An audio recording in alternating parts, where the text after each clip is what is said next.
This is a UNC 12 probe. This here is its handle, shank, and working end, which is measured in millimeters from tip 1 to 12 all the way to the end. First black line there is a 5 and the second is a 10 millimeter. When we're probing, if the first line disappears, it will be recorded as a 2 millimeter pocket. If the second line is covered, it's a 3 millimeter pocket. If the third line is covered, it's a 4 millimeter pocket. And if that black line gets covered, it's a 5 millimeter pocket. I want to note that when we're probing, we're always going to record the 6 deepest readings on each individual tooth. The use and indication of this probe is to determine the health of each individual tooth's periodontium. This probe can indicate pocket depths. It can record signs of inflammation and bleeding. It can measure recession, mobility, measure lesions, measure gingival margins, etc. Contraindications, that would be to never probe a adolescent of 14 years of age or younger, patients with orthodontics, patients who just completed a SRP, patients with newly erupted teeth, patients with periapical lesions, or any periapical pathologies. When we're using this probe, the correct adaptation would be the probe is always kept in contact with the tooth surface at all times. The correct angulation when probing is that the probe should always be parallel to the long axis of the tooth, angled towards the apex of the root. So that's why it's really good to know your tooth's anatomy. Always angled up slightly. Grasp and fulcrum is always like when we're instrumenting, but a little bit more free when we're probing. So, you know, tight fingers together, very light grasp. Note that when we're with an actual patient and we are probing, a slight blanching is going to happen. So the gingiva is going to be from like a coral pink to a white. Correct working end would be number 1 to a buccal all the way to number 16. And then we're going to work from 16 lingual all the way back to number 1. And then drop down to 32 buccal all the way around to 17. And then 17 lingual all the way back around to 32. So when we are probing, we're always going to want to be on that long axis of the tooth. Note that when we get interproximally, we always want to tilt up 10 to 15 degrees in that cold space to get the correct reading.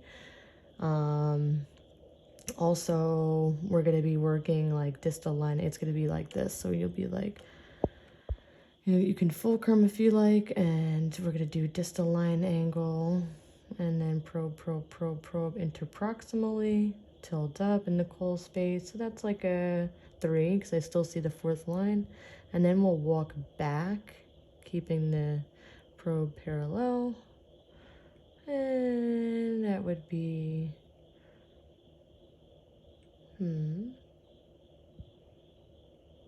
a 2. And then tilting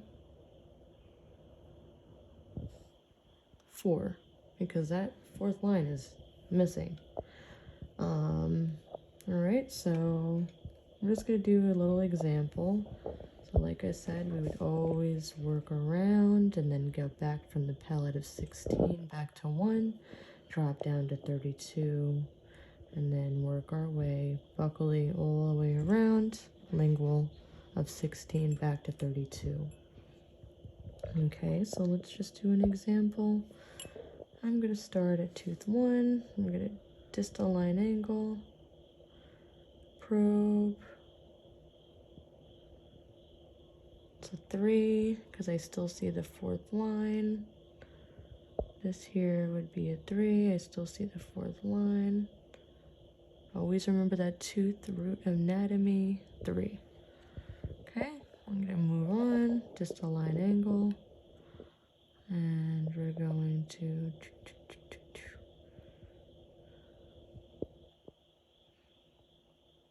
3, walk back up. Whoa, that's a 4 because it's covered. Still see the black line, so it's a 4.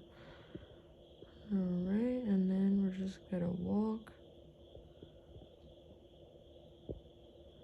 3.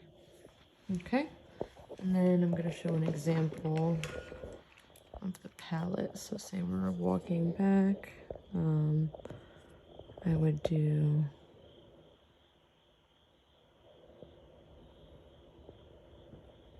tilt, that'd be a 2. We never come out, but it's a little awkward position.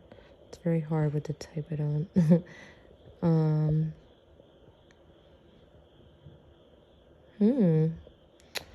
That's like a 4.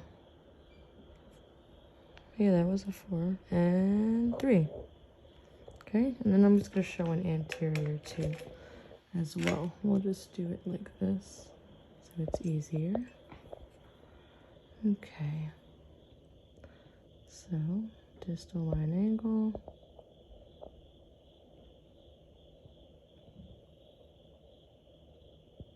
3, because I still see that 4th line.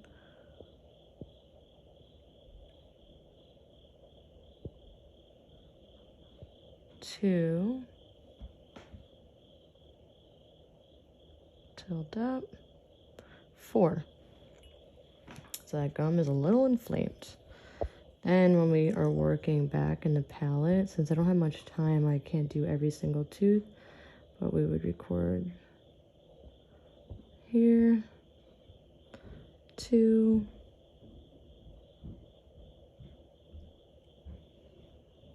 2, 3.